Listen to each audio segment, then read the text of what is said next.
Welcome back to The Big Digit, where we are finally unveiling the number one story of this season. On an English language talk show about numbers, the last thing you would expect to see is an Urdu language poet. So when Ahmed Faraz, arguably one of the best poets that this region has ever produced, came to our studios to talk about 60 years of poetry in Pakistan, what followed was an extremely interesting and surprisingly open conversation about art, politics, and the state. Now, after return of Liaquat Ali Khan, I still remember the police and the CID and intelligence agencies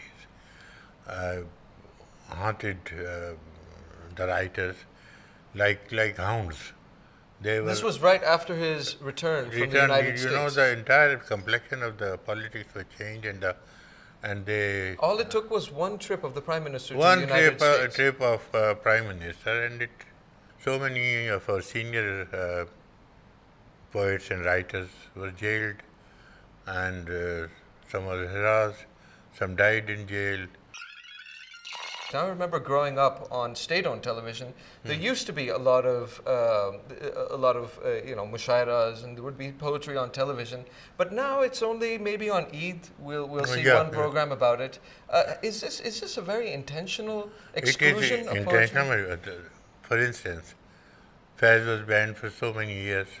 Nadeem was banned. I was banned, and I'm still I'm discouraged by Radio Pakistan and any government media, television or anything. So that's why I'm invited from different countries and I go there. But not within Pakistan. Not within. Then, I mean, having said this all, how do you rate this supposed freedom that the press has been given, this supposed boom that electronic media has seen? How do you rate this? It's all facade. It's not that. While because the one person is, that is an army regime, and one person wanted to project himself and see he likes his face to be seen everywhere and every day. So for that he couldn't have an exclusive radio station or television station for himself. So it was another indirect way of encouraging media plus self-publicity. Is that one of the reasons behind your returning your Hilal-e-Imtiaz, which you were awarded in 2004, Yeah. and you returned it in 2006? What prompted that decision at that particular time? When they started killing people in Balochistan, and finally they butchered Bukti. So that was the time I said that this government is. So the best award or best decoration is people's love, and which I got in abundance. I didn't want to have that, so I returned it as a protest. Coming to people's love now, or the relationship between the people and poets, do you think there's still potential there for a resurgence of poetry? Yes, I think that it was it's a barren period, you can say. In between the two creative periods, there is a barren period. Yeah. And we are passing through that. Maybe that some people Do you see any come up. torchbearers? I mean, Oh, well, do you have any proteges of your I own? don't who have will- torch, but I think that hope is there that boys will come up and ladies are coming up. Some writers are budding up. But the thing is that they don't have the constancy. Why? I don't know whether they are. Is it a generational thing? I mean, our generation yeah. is known for having short attention spans. Maybe I have yet to see any person who is constantly attached to literature and is contributing or is to the craze to the limit of junoon. That I don't find. So maybe that I'm wrong, and tomorrow you can find better people, or their hidden flaws. Well, that about wraps it up for this season of The Big Digits. However, there is one more number, but you'll have to come with me.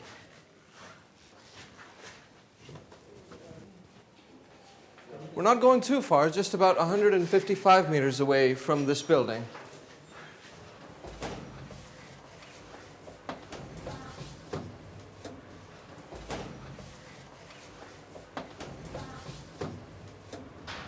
I'm going to be taking you not far from here, just around the corner, into a place that one would not expect to see in a central place in Islamabad. Now, this area in particular is almost infested with the presence of the media. There is our building, of course, and then there's the building of a press agency right down the road. So here is a leading publishing house, and interestingly enough, just down the street is another office. It is the media office of the chairperson of a leading political party, a supposedly pro-poor political party. So we've counted about 3 buildings full of journalists and other media persons, and a media office for a political party right here. And as you can see, down the road we are just approaching where I will make my point. Ironically enough, this building is called the Musawat building.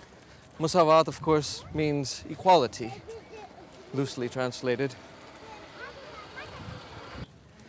And right here in the middle of everything, behind these press, media, and political party buildings, is probably one of the most squalid, one of the most run-down slums or kachiyabadis that I have ever been to, and I've been to a few.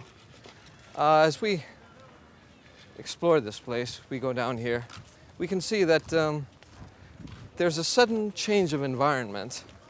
One doesn't really feel like one is in Islamabad anymore, although we are, as you have seen, about 155 yards away from our studio where we usually broadcast our program to you from. Now, I don't really have to explain much. You can see for yourself what's going on here. This is what political parties profess to solve. These are the problems that they live for. This is what the media is committed to communicate to you at home. And it's not just poverty. It's other issues as well. Issues like sanitation, just simple safety. I mean, if you look at these bars, they have these gaps between them, and any person of a rather small size can fall through them. And the question is, how many people would notice? Would 3 media offices notice? Would a political party notice? That is the question. So this is the reality of what's happening 155 meters away from our studios here in Islamabad. These are the everyday contradictions of journalism and politics. And this is what we wanted you to know. If there is anything that you would want us to know about our show, or if there are any suggestions you have of stories that we should cover in our upcoming season, please do write to us at thebigdigit@dawnnews.tv. Until then, watch this space.